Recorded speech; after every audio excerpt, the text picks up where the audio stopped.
सारण शिक्षक निर्वाचन उपचुनाव को लेकर 10 मार्च को दिन भर आयुक्त कार्यालय में गहमागहमी रही। सारण शिक्षक निर्वाचन क्षेत्र उपचुनाव एमएलसी केदार पांडे के निधन से खाली हुआ है। महागठबंधन ने जहां इस सीट के sitting MLC CPM Kedar Pandey के पुत्र आनंद पुष्कर को अपना समर्थन दिया है, वहीं भाजपा ने युवा प्रोफेसर धर्मेंद्र कुमार को अपना प्रत्याशी बनाया है। इस पद पर कुल 6 प्रत्याशियों ने अपना पर्चा दाखिल किया।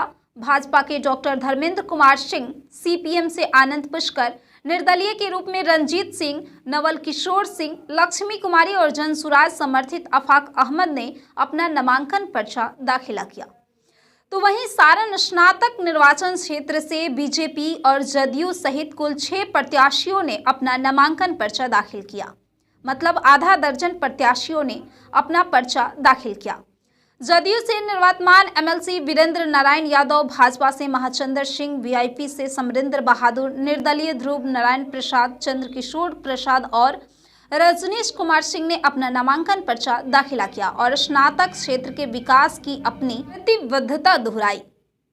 हमारी पहली प्राथमिकता है, चूँकि हम शिक्षक निर्वाचन के प्रत्याशी हैं, हमारी पहली प्राथमिकता है कि शिक्षकों की तमाम समस्याएं जो राज्य सरकार के द्वारा निर्मित की गई है उन सारे समस्याओं का निदान कराना। क्योंकि शिक्षक के साथ एक नियोजन शब्द जो है वो कहीं ना कहीं एक अभिशाप है। उस नियोजन शब्द को समाप्त करा के शिक्षकों को राज्यकर्मी का दर्जा, पूर्ण वेतनमान और ऐच्छिक स्थानांतरण। कई महिला शिक्षक ऐसे हैं, शिक्षिका ऐसी हैं जो जिनकी शादी हुई है कहीं दूसरे ज़िला में और वो अपने मैके में रहती हैं और परिवार टूटने की स्थिति में आ गई है। सरकार 2 साल पहले नियमावली बनाई, उसके बाद भी आज तक उसका इम्प्लीमेंटेशन नहीं हुआ। मेरी पहली प्राथमिकता में है, सरकार वित्त रहित शिक्षा नीति तो समाप्त कर दी, लेकिन वित्त रहित शिक्षकों को आज भी भूखमरी के कगार पर पहुंचा कर रखी है सरकार। मेरी प्राथमिकता में वो है।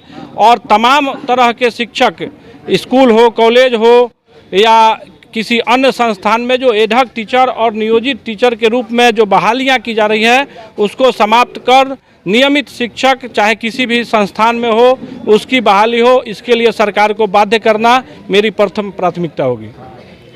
हमारा मुद्दा शिक्षकों के सम्मान की लड़ाई लड़नी है, शिक्षा व्यवस्था को पटरी पर लाना है। शिक्षकों के साथ लगातार कई सालों से किसी को नियोजन में बांटा गया है, किसी को गेस्ट टीचर के रूप में बांटा गया है। ये मेरी लड़ाई होगी कि वह सारे ड्रामा को बंद किया जाए, टीचर को नियमित किया जाए, राजकर्मी का दर्जा दिया जाए। जब टीचर को राजकर्मी का दर्जा दे दिया जाएगा तो सारी समस्याओं का निदान हो जाएगा। शिक्षक स्कूलों में काम करता है, बच्चों को पढ़ाता है, अब पढ़ाने के बाद जब घर जा रहा है वो खाली हाथ जा रहा है। ऐसी परिस्थिति में जिस राज्य का शिक्षा व्यवस्था इतना गिरा हुआ हो वह राज्य विकसित राज्य नहीं बन सकता है। शिक्षा व्यवस्था को पटरी पर लाकर खड़ा करने की प्राथमिकता मेरी है। खड़ा करने में हम अपनी अहम भूमिका निभाएंगे और शिक्षकों के सम्मान की लड़ाई को पूर्णतः लड़ेंगे। हमारे पिता का यह सीट रहा है और शिक्षकों के लिए लगातार वो संघर्ष करते आ रहे थे। शिक्षकों की लड़ाई सड़क से लेकर सदन तक वह खुद लड़ते आ रहे थे। उन्होंने जो शिक्षकों के लिए स्वप्न देखा है, बहुत सारे स्वप्न को उन्होंने पूरा किया है। जो कुछ कार्य उनका अधूरा रह गया है उस कार्यों को पूरा करने के लिए आज मैंने सारण शिक्षक निर्वाचन क्षेत्र के उपचुनाव, हमारा सपना यही है कि हमारे पिताजी जिस तरीके से शिक्षकों के लिए लगातार सड़क से लेकर सदन तक शिक्षकों के अधिकार और सम्मान की लड़ाई को लड़ते आ रहे थे, चाहे वह नियोजित शिक्षक हो, चाहे वह वित्तरहित शिक्षक हो, चाहे वह मदरसा के शिक्षक हो, चाहे वह संस्कृत के शिक्षक हो, हर वर्ग हर शिक्षकों के समाज की लड़ाई को लड़ते आ रहे थे। उस लड़ाई को अंतिम मुकाम तक पहुंचाने के लिए और शिक्षकों को सम्मान दिलाने के लिए मैं आज सारण शिक्षक निर्वाचन क्षेत्र से आप अपने पिता को चुनाव ऐसा होने जा रहा है, इसमें केवल मुद्दा ही मुद्दा है।